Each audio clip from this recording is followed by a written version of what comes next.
Assalamualaikum warahmatullahi wabarakatuh.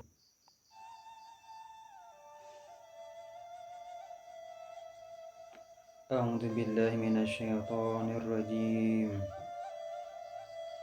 Bismillahirrahmanirrahim. Alhamdulillahi rabbil alamin. Wa bihi nasta'inu ala umuri dunya waddin.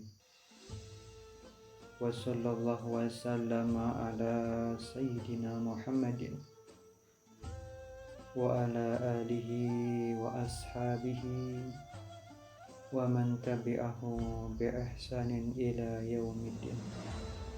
Amma ba'd.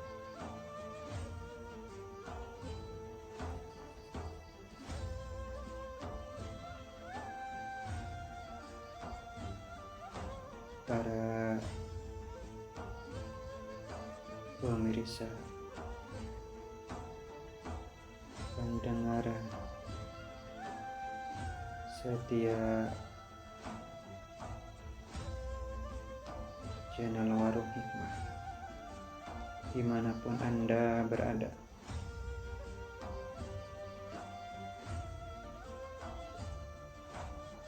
insya Allah pada malam hari dan kesempatan yang berbahagia ini, saya ingin berbagi tentang keilmuan, langkah-langkah supaya menjadi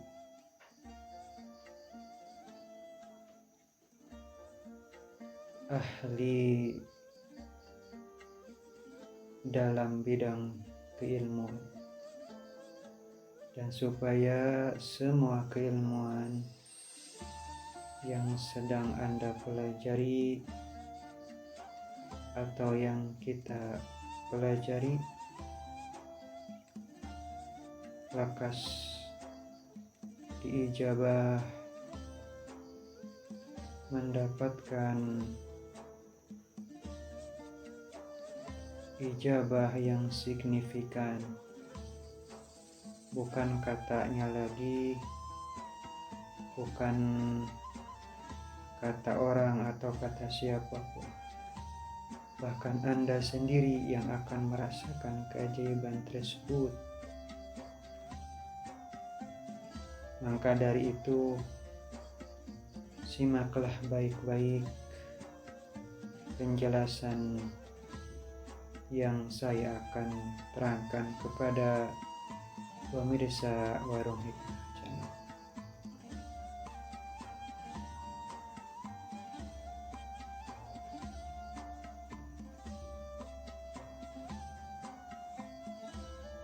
Namun sebelumnya,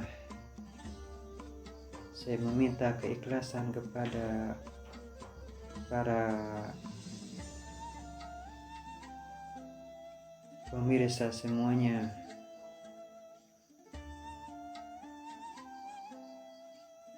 untuk mendukung channel kami dengan cara tekan subscribe, like, share, and comment, dan jangan lupa tekan tanda lonceng supaya Anda mendapatkan notifikasi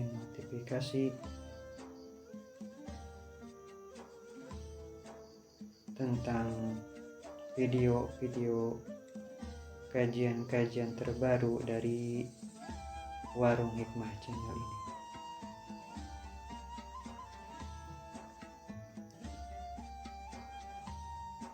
Para pemirsa dimanapun Anda berada,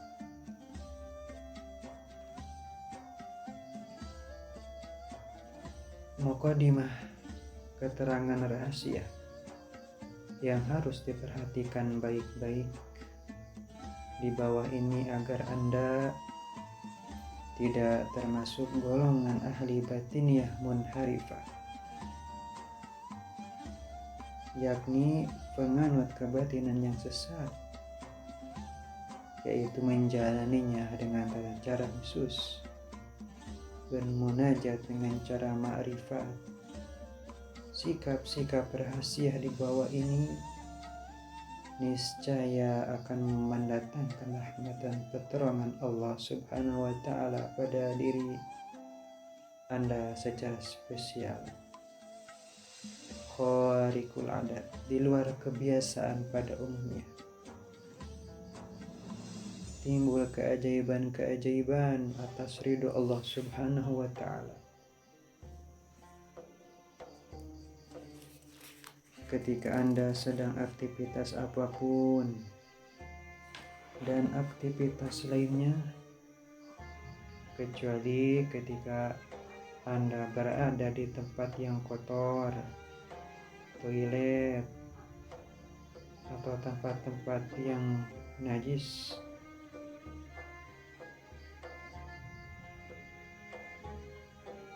maka dianjurkan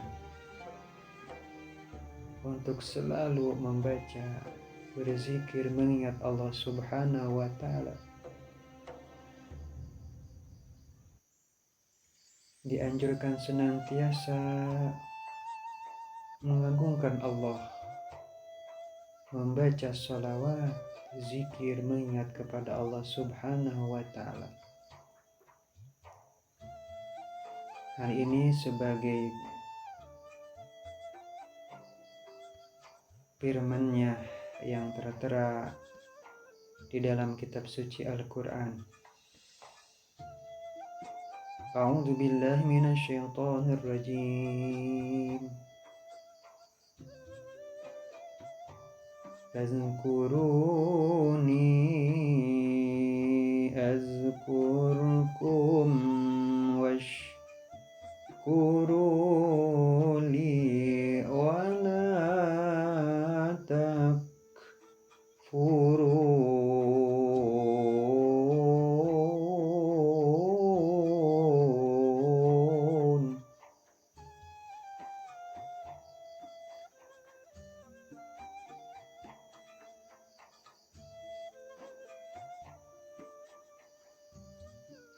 Sadaqallahul adzim wa sadaqa rasuluhun nabiyul habibul karim wa nahnu ala zalika minasy syahidin wasyakirin walhamdulillahi rabbil alamin.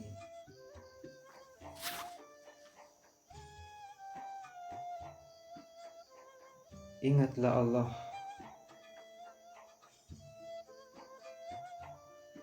maka Allah akan mengingat kalian, dan bersyukurlah kepada Allah Subhanahu wa Ta'ala, dan jangan kalian kufur terhadap nikmat-nikmat Allah. Apabila kalian selalu bersyukur atas nikmat pemberian dari Allah Subhanahu wa Ta'ala, maka Allah akan menambahkan nikmat-nikmat yang lebih besar dari dan nikmat-nikmat yang sudah diberikan. Dan apabila kufur terhadap nikmat-nikmat Allah, lupa kepada Allah, maka ingatlah azab Allah sangat pedih. Na'udzubillahi min dzalik. Nah, makanya dari itu, mari kita senantiasa ingat kepada Allah Subhanahu wa Ta'ala dimanapun dan kapanpun kita berada. Senantiasa berzikir, mengagungkan asma Allah.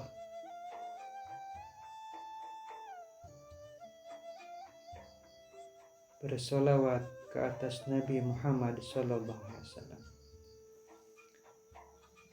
Dilanjutkan dengan iktikad yang baik dengan nawaitu ibadah. Ini adalah niat pondasi kita, karena apa-apa yang menjadi niat kita akan menjadi tujuan kita dan akan nampak daripada pekerjaan kita, iktikad kita, karena berawal dari niat itu tersebut. Nah, di sini perlu diingatkan, ditekankan dengan nawaitu karena Allah. Berzikir bukan semata-mata meminta karomah, meminta kesaktian, maka hal itu adalah hal yang tercela. Niatkan lillah karena Allah Subhanahu wa ta'ala. 1. Hadirkan dalam batin Anda bahwa Anda sedang mendekatkan diri kepada Allah Subhanahu wa ta'ala. 2. Hadirkan sikap ihsan dalam batin Anda, bahwasannya Anda sedang beraktivitas atau ibadah merasa diperhatikan oleh Allah Subhanahu wa ta'ala. 3. Hadirkan dalam batin Anda bahwasannya Anda sedang berhadap-hadapan dengan Allah Subhanahu wa ta'ala, sedang berkomunikasi dengan Allah Subhanahu wa ta'ala. Tapi jangan dibayangkan bagaimana Allah Subhanahu wa ta'ala. Jangan membayangkan wujud Allah. Cukuplah adanya buktinya. Alam semesta ini, jagat raya ini adalah bentuk daripada kekuasaan Allah dan adanya Allah Subhanahu wa ta'ala sebagai pencipta, sebagai Tuhan semua makhluk di muka bumi. 4. Hadirkan sikap yakin kepada Allah dengan sifat-sifat Allah yang tidak pernah dusta dan sifat Ya Rahman Ya Rahim, bahwasannya Allah Maha Pengasih dan Maha Penyayang, yang tidak ada orang, yang tidak ada doa satupun kecuali diijabah oleh Allah Subhanahu wa ta'ala. Jangan ragu, jangan was-was. Selagi hayat di kandung badan, jangan putus asa, jangan ragu-ragu dalam berdoa kepada Allah Subhanahu wa ta'ala. Karena kalau ragu-ragu maka akan timbul was-was dan cemas, kemudian putus asa. Maka ini adalah perbuatan syaitan, akhlak syaitan yang berputus asa dari kasih sayang Allah. 5. Hadirkan sikap husnuzon, bersangka baik kepada Allah Subhanahu wa ta'ala. Hal ini sesuai daripada hadis qudsi, Ana inda zonni abdi bi faliyazunnu bima sya'a. Aku, kata Allah, aku sesuai prasangka para hambaku, maka silakan hambaku sesuka hati berprasangka kepadaku. Maka apabila seorang hamba tersebut bersangka baik, maka akan timbullah kebaikan kepadanya. Dan apabila hamba tersebut berprasangka buruk kepadaku, maka akan timbul keburukan kepadanya. Apapun yang baik, datangnya kebaikan itu berasal dari Allah Subhanahu wa ta'ala. Dan apapun kejelekan, keburukan itu adalah berasal dari kita, kebodohan kita sendiri sebagai manusia. Pentingnya husnudzon, karena sikap husnudzon, optimis, akan mendatangkan keajaiban turunnya ijabah Allah Subhanahu wa ta'ala. 6. Menghadirkan ruh. Visualisasikan atau membayangkan seolah-olah apa yang Anda hajatkan dan cita-citakan sudah terjadi, sudah dikabul oleh Allah Subhanahu wa ta'ala. Misalkan hajat Anda ingin menjadi orang yang kaya raya, kaya ilmu, kaya hati, bahagia di dunia maupun di akhirat kelak, maka hadirkan ruh dan yakinkan bahwasannya ini sudah terjadi dan Allah Subhanahu wa ta'ala sudah memberikan, seolah-olah sudah memberi, mengkabul terhadap apa-apa yang Anda pinta. Karena hal tersebut adalah salah satu gerbang ilmu ma'rifat.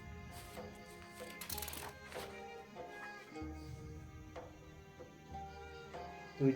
Tumbuhkan sikap sabar. Sebaik-baik sabar tidak ada batasnya.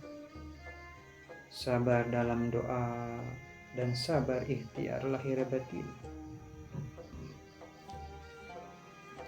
Sabar dalam beribadah, sabar menghadapi masalah apapun yang sedang Anda hadapi. Sesungguhnya Allah Subhanahu wa ta'ala senantiasa bersama orang-orang yang sabar.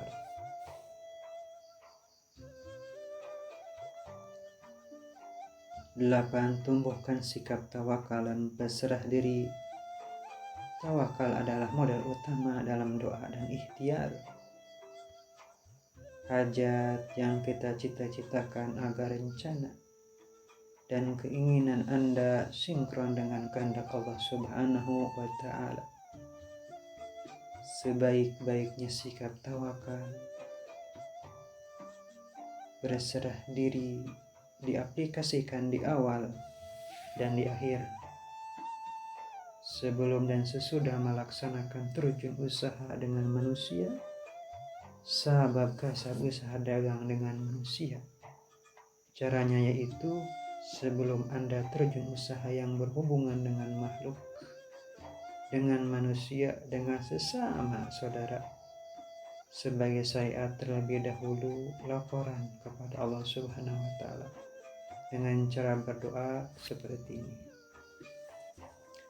Bismillahirrahmanirrahim.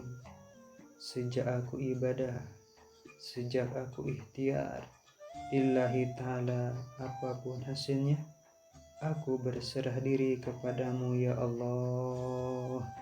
Alhamdulillahirabbil alamin, menjadi nyata dengan rahmat-Mu dan ridha-Mu ya Allah.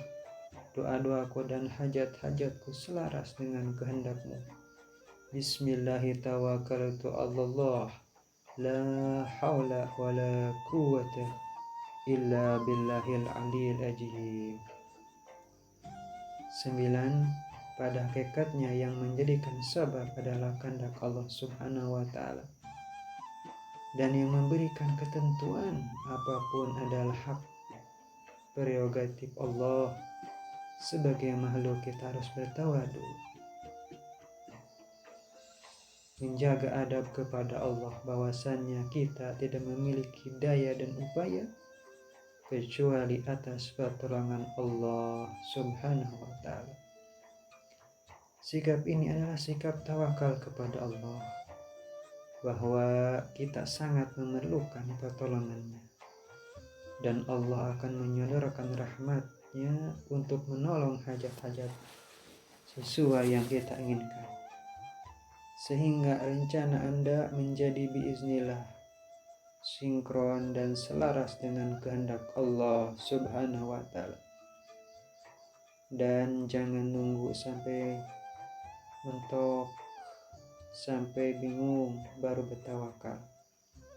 Supaya tidak mentok, caranya bertawakal di awal cerita dan di akhir cerita. Niscaya tidak akan mengalami kesulitan dalam mengarungi kehidupan biiznillah.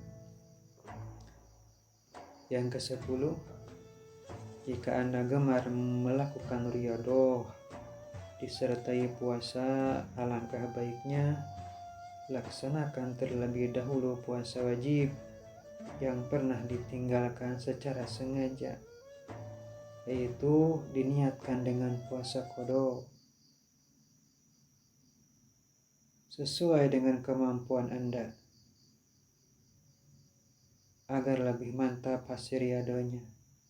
Adapun niat puasa qada sebagai berikut: nawaitu shauma ghadin li qada'i Ramadan lillahi ta'ala, atau nawaitu shauma ghadin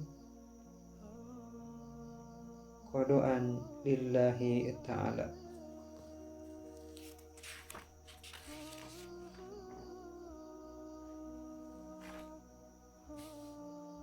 Apabila Anda tidak punya hutang puasa qada, maka boleh melakukan puasa sunnah. Niatnya adalah nawaitu shauma ghadin sunnatan lillahi ta'ala.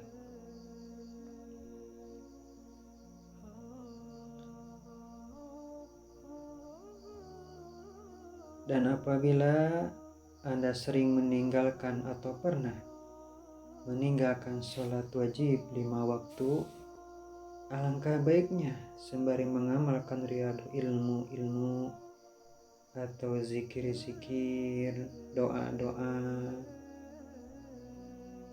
disertai melaksanakan rukun Islam yang tertinggal, mengqadha sholat yang sudah ditinggalkan.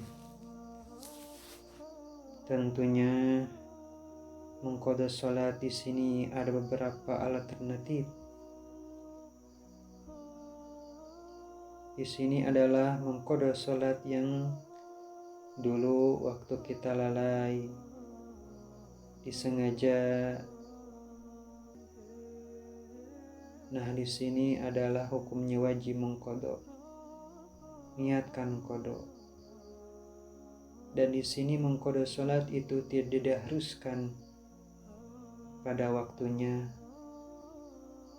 Ulama menyebutkan apabila Anda lupa atau ketinggalan atau meninggalkan sholat, maka pada waktu itu Anda ingat, Anda qadha.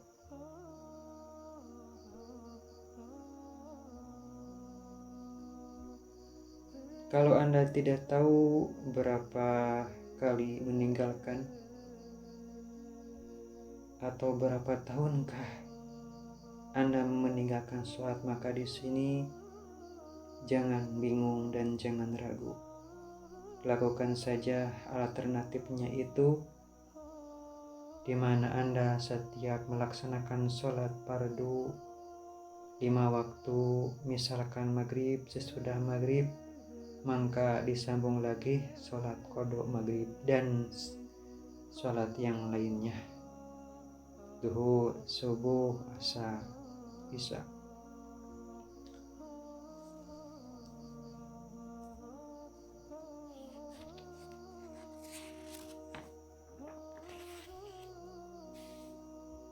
Niatnya misalkan sholat maghrib, usolli fardu maghribi salasa raka'atin mustaqbil kiblati qada'an lillahi ta'ala. Allahu Akbar diniatkan di dalam ketika takbiratul ihram, berniat aku sholat fardu maghrib qada'an lillahi ta'ala.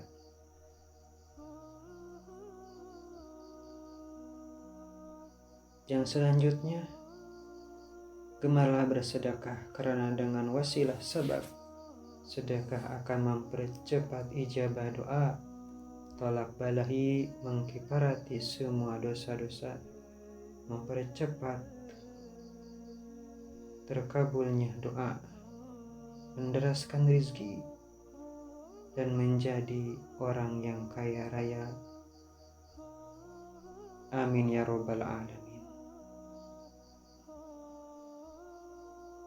Adapun ketika kita hendak ingin bersedekah, maka alangkah baiknya diawali dengannya sebagai berikut. Bismillahirrahmanirrahim. Sejak aku sedekah untuk kiparat diriku, untuk kiparat kedua orang tuaku, untuk kiparat orang-orang yang pernah aku zalimi, lillahi ta'ala.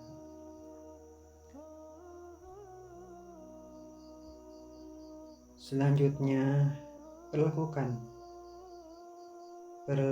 orang tua Anda sendiri seperti raja. Niscaya rizki Anda bagai seorang raja. Bahagiakan hatinya, utamakan kebutuhannya sesuai kemampuan. Minta doanya, mendoakan orang tua. Jangan sesekali membangkang dan menyakitinya. Dan jangan lupa senantiasa tanamkan ikhlas dalam setiap amal ibadah. Bersedekah, ibadah, zikir, dan lainnya, niatkan ikhlas. Seumpama kita buang air besar, maka kita tidak pernah mengingatnya lagi. Maka disitulah gambarannya. Ketika kita bersedekah sekecil apapun, bahkan sebesar apapun, jangan sampai kita mengingat-ingatnya. Hal ini supaya timbul ikhlas di dalam hati, dan amal pun tidak akan rusak. Karena dengan tidak ikhlasnya, dengan riaknya kita dalam beramal, beribadah, bersedekah, maka di sini akan menghancurkan, membatalkan pahala dari apa-apa yang kita dapatkan.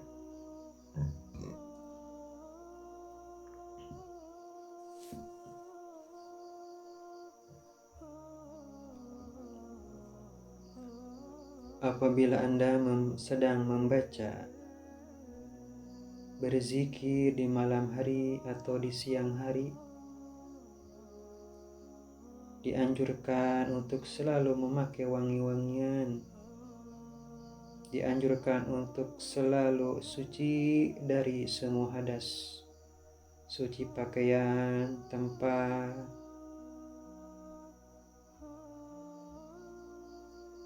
dan suci perut, terhindar dari barang-barang yang haram. Karena barang yang haram apabila dimakan maka akan menjadi tertolak terhadap doa-doa kita yang dipanjatkan kepada Allah Subhanahu wa taala. Maka di sini adalah modal utama untuk kita semua. Apabila doa kita ingin terasa ijabahnya, cepat mengkabul dari Allah Subhanahu wa taala, maka hal yang terpenting, jauhi makanan yang haram, yang syubhat, dan kalau bisa yang makruh pun kita jauhkan. Memakan makanan yang halal, yang baik, ini adalah sebab wasilah mudahnya mendatangkan hajat, terkabulnya doa dari Allah Subhanahu wa taala. Ketahuilah bahwasannya saudaraku, apabila kita berdoa kepada Allah Subhanahu wa taala, di sini ada beberapa doa. Kadang kita berdoa kepada Allah, meminta kepada Allah Subhanahu wa ta'ala. Allah kasih langsung permintaan kita. Itu adalah doa yang disegerakan. Kedua, ada doa yang ditangguhkan oleh Allah Subhanahu wa ta'ala. Allah depositkan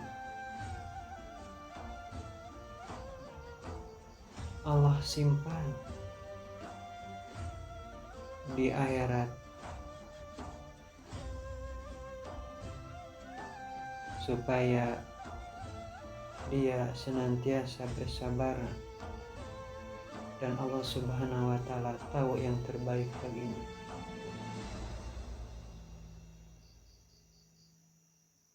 Ada lagi yang doa yang diganti oleh Allah Subhanahu wa Ta'ala ketika seorang hamba atau kita berdoa memohon kepada Allah, tapi memohon sesuatu yang mana sesuatu tersebut ternyata tidak sesuai yang kita inginkan. Tentunya ini adalah kehendak Allah. Allah menggantinya dengan pilihan terbaik dari Allah buat kita, buat Anda, buat diri sendiri. Karena pilihan Allah adalah pilihan terbaik. Walaupun di mata makhluknya, di mata hambanya tidak sesuai dengan apa yang dicita-citakannya. Ingatlah saudaraku, semua doa diijabah oleh Allah, namun semuanya atas kehendak Allah Subhanahu wa Ta'ala. Yakinlah, kata Allah, ud'uni astajib lakum, berdoalah kepadaku maka aku akan mengijabahnya. Dengan syarat adalah yakin, husnudon, ikhlas, serta menjaga diri dari hal-hal yang mengotori jiwa, makanan yang haram, berbuat yang haram, memandang yang haram, bersikap, beriktikad yang diharamkan. Nah, demikian para pemirsa yang budiman. Tarekah perjalanan di atas tadi yang saya sebutkan adalah sesuai pengalaman pada seseorang guru, dari guru. Alhamdulillah, dengan hasil rangkuman tersebut banyak yang mendapatkan keajaiban yang signifikan, berhasil. Bismillah, aku yakin akan mendapatkan gelar hamba Allah yang selalu dijawab oleh Allah Subhanahu wa Ta'ala setiap permohonannya.